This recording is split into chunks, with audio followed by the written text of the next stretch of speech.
world, it's your boy Philosopher here, and today we're going to have another cool lesson on some idioms. And this lesson is going to be based on 6 idioms that involve animals. Now, we all love animals, I guess.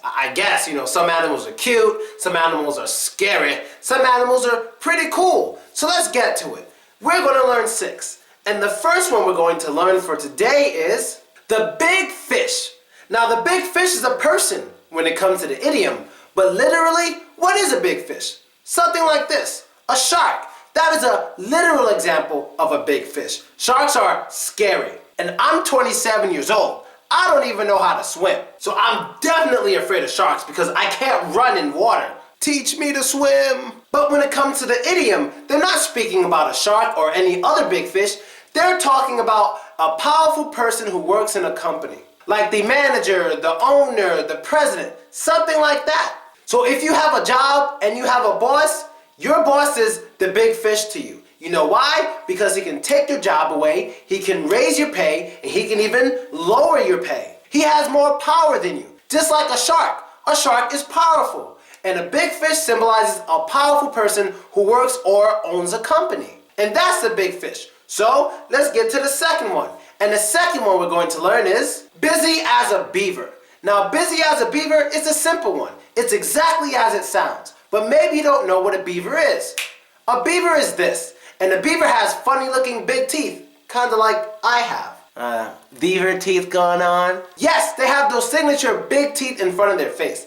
Like when I was a kid growing up in America, people used to call me bunny rabbit and beaver because when I was younger, my teeth in front were much bigger than they look right now. But in general, beavers are very busy creatures. You know, they build dams to stop water and all that kind of stuff. So if you're the kind of person who has to go to your university, then to your job, then to your dance class or something, you are busy as a beaver. You're a busy person. Simple one. So let's get to the third one.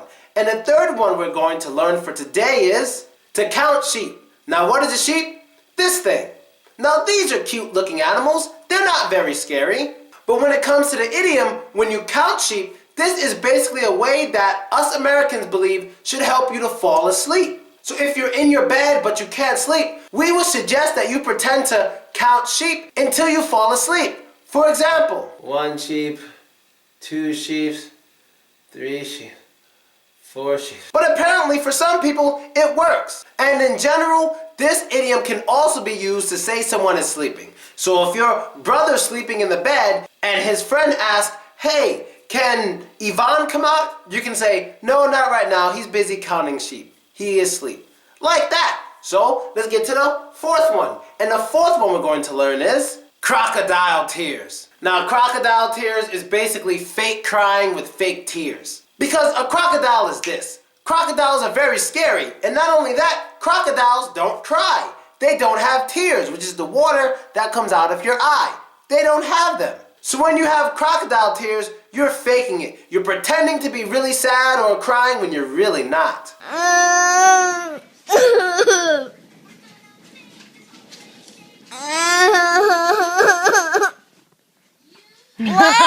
Yeah, that's not fooling anybody. I suggest you take some acting classes before you try to pass off with those crocodile tears. So let's get to the fifth one.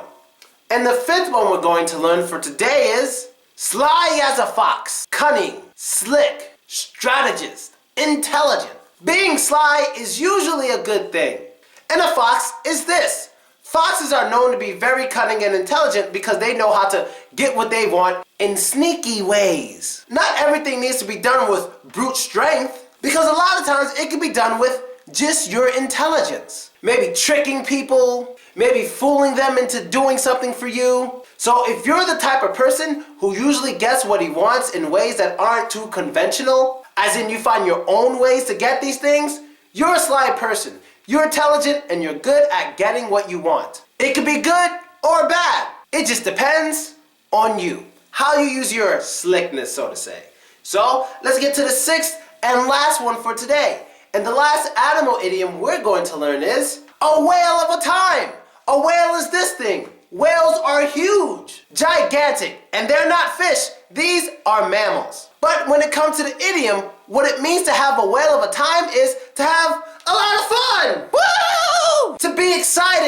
happy, energetic, like on New Year's. Every New Year's, the majority of people I know, they have a whale of a time because they're spending time with their friends, some are drinking, and others are just having general fun, enjoying their time with all of their friends and family around them, giving gifts and receiving gifts. Did you have a whale of a time your last New Year's? Well, I did, and I also hope you had a whale of a time watching and learning from this video.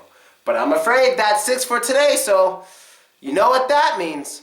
And so that is the end of the episode for today. I hope you liked it, I hope you enjoyed it, and I hope you learned new stuff. Be sure to add me, vk.com/Velochko, that's me, and subscribe to my YouTube page to see all of my videos. I will soon be having classes in Moscow. Check the links in the description, send me an email so I can give you the information, and you can learn from me in person, baby. It'll be a lot of fun, so see you all there. And I'm out. You know what the guy says at the end of the lesson? And don't be racist. So don't be that is his catchphrase.